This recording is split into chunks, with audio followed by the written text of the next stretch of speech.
আসসালামু আলাইকুম। ইনশাল্লাহ আশা করি সবাই ভালো আছেন। আলহামদুলিল্লাহ আমিও ভালো আছি। যে যেখান থেকে আমার ভিডিওটি দেখছেন সবাইকে অসংখ্য ধন্যবাদ ও সর্বতি ভালোবাসা রইল। আজকে হয়তোবা আপনাদের জন্য দুইটা নিউজ অনেক ভালো হবে, যে আশা করি ইনশাআল্লাহ। তো দেখি আল্লাহ তালা এরকমটা পূরণ করে কিনা। যতটুকটা আমি দিই আল্লাহ তালা যদি যতটুকটা পূরণ করে সেটা আপনার জন্য ভালো, আমাদের জন্যও ভালো। আর আমি আরেকটা বিষয়ে কথা বলবো, যে আপনারা একটা প্রধান উপদেষ্টা ডক্টর ইউনূসের সাথে দেখা করার জন্য আপনারা মানে পুরো একদম একটা প্রোটোকল সৃষ্টি করতেছেন। তো এরকমভাবে না কইরা আমি আপনাদেরকে একটা সাজেশন দিব, যদি ভালো লাগে আপনারা সেই সাজেশন মোতাবেক কাজ করবেন, হয়তো বা আপনাদের জন্য ভালো হবে ইনশাআল্লাহ।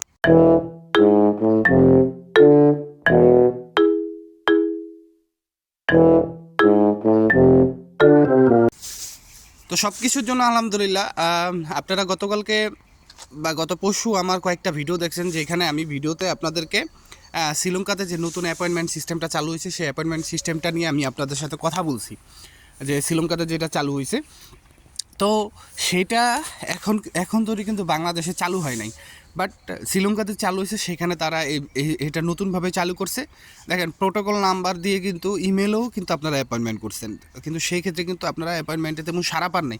বাট এই জায়গায় এই শিডিউলটাতে যদি আপনারা এইভাবে অ্যাপয়েন্টমেন্ট মানে শ্রীলঙ্কাতে যদি এইভাবে অ্যাপয়েন্টমেন্টটা সারা হয়েছে, এটার যদি একটা ভালো প্রতিফলন পায়, তাহলে অবশ্যই কিন্তু এটা বাংলাদেশে করা যায়। আপনারা ধরে রাখেন একদম সেমই এমনই হইব। এছাড়া তো মনে করেন যে আর কোনো উপায় নাই, যে অন্য নতুনভাবে কোনভাবে করব। আমি কোনো উপায় দেখেন, এখন আপনারা যদি কোনো উপায় দেখেন এটা আপনার ব্যক্তিগত ব্যাপার। যার যার মাথার মনে করেন চিন্তা ভাবনা আলাদা আলাদা হইতেই পারে। তা আপনারা যদি আপনাদের যদি মতামত থাকে যে ভাই সিস্টেমটা হয়তো এরকমভাবে হবে, তা আপনারা কমেন্টসের মাধ্যমে আমাকে জানাতে পারেন। কিন্তু বাংলাদেশে আমি যতটুকু মনে করি আগামী এই সপ্তাহের ভিতরে আপনাদের জন্য নতুন কোনো অ্যাপয়েন্টমেন্টের জন্য বা নতুন কোনো নোটিশ এই সপ্তাহের ভিতরে আপনাদের কাছে আইসা পড়বো, বা ইতালি এম্বাসি ভিএফএস গ্লোবাল দিয়ে দিব। যদি দেয়, এখানে আপনার এরকমই সিস্টেম থাকবে যে প্রোটোকল নাম্বার দিতে হবে, আপনার জন্ম তারিখ দিতে হবে, এই সেই আগের পুরো সিস্টেমটা থাকবে, শুধু জাস্ট প্রোটোকল নাম্বারটা দিতে হবে। কেননা দেখেন, ওই ভিএফএস গ্লোবাল আর ইতালি এম্বাসির সাথে কিন্তু একটা সমস্যা ধরতে গেলে হইয়া গেছে গা। কারণ ভিএফএস গ্লোবাল তাদের নিয়মে চলবো, কারণ এম্বাসি যে নিয়ম দিব সেই নিয়মে কিন্তু চলবো না। কারণ প্রত্যেকটা দেশের জন্য কিন্তু ভিএফএস গ্লোবালের নিয়ম এক, অ্যাপয়েন্টমেন্টের সিস্টেমটা যেরকম। কিন্তু এখন কিন্তু আপনার ইতালি এম্বাসির জন্য ইমেলের সিস্টেমটা করছে। আর এখানে কিন্তু আপনার ইতালি মানে ভিএফএস গ্লোবাল যদি ইতালির কাজ না করে, ভিএফএস গ্লোবালের কোনো আসে যায়ও না। তারা আরও পারলে তারা আরও দেশের সাথে সংযুক্ত হবে। দেখেন, ভিএফএস গ্লোবালই কিন্তু একমাত্র কুরিয়ার সার্ভিস যেটা বিশ্বের প্রত্যেকটা দেশের হয়ে তারা ভিসা কুরিয়ার করে থাকে বা পাসপোর্ট কুরিয়ার করে থাকে। ঠিক আছে, তো এই জিনিসটা আমাদের বুঝতে হবে। যাই হোক, এটা বড় কথা না, ওরা না লইলেও আরও বহুত হিসাব নিকাশ আছে এখানে। কিন্তু আমার মনে হয় যে এরকম সিস্টেমটাই হবে।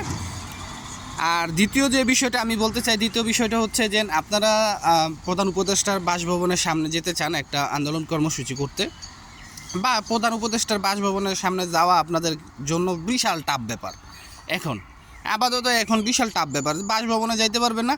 তবে আপনারা তার বাসভবনের আশেপাশে যেই মনে করেন যে আপনার পুলিশ মহড়া থাকে বা সেনাবাহিনী ঘেরা দেওয়া থাকে, সেই পর্যন্ত আপনারা যাইতে পারেন। তো এই জন্য ওই 2-4 জন লোক দিয়ে চলবো না, 2-4 জন লোক দিয়ে এরকম কিছুই হইব না। আপনাদের নির্মে মনে করেন 500-600 লোক লাগবে, 1-2 হাজার লোক জোগাড় করতে হইব। তো সেই হিসাবে আপনাদের নির্দিষ্ট একটা তারিখ লাগবে, নির্দিষ্ট একটা তারিখে আপনাদের কিছু করতে হইব। তো আপনারা আগে একটা নির্দিষ্ট তারিখ ঠিক করেন। আমাকে আপনারা যারা ফেসবুক থেকে দেখতেছেন, যারা ইউটিউব থেকে দেখতেছেন, আপনারা নির্দিষ্ট একটা তারিখ দেন, যেন ভাই এই তারিখের ভিতরে আমরা সবাই একত্রিত হইতে চাই। এই বিষয়গুলো আমি ভিডিওতে বলি, বা আদার্স আপনারা যারা আরও যাদের ভিডিওগুলো দেখেন তাদেরকে বলেন। তো ইনশাল্লাহ হয়তো বা তখন একটা ভালো কোনো হবে, বা আপনাদের বিষয়টা চোখে পড়বে। এমন না যে আপনাদের বিষয়টা তাদের চোখে পড়ে না। আপনাদের বারবার পররাষ্ট্রমন্ত্রী আয় গেল, এটা আয় গেলো, ওইটা আয় গেলো, ইটালিতে এরকম কিছু হইলো, এটা অবশ্যই তো তাদের চোখে পড়ছে। শুধু কি চোখে পড়ছে, গ্যারাজও দিতে পারতেছে না, না হইলে কি অন্য দেশের মামলাটা তো এই বিষয়েই করতেছে না। এই বিষয়ে এখন কইরা কী করব? যাই হোক, আর ভয় পাওয়ার কোনো কারণ নাই।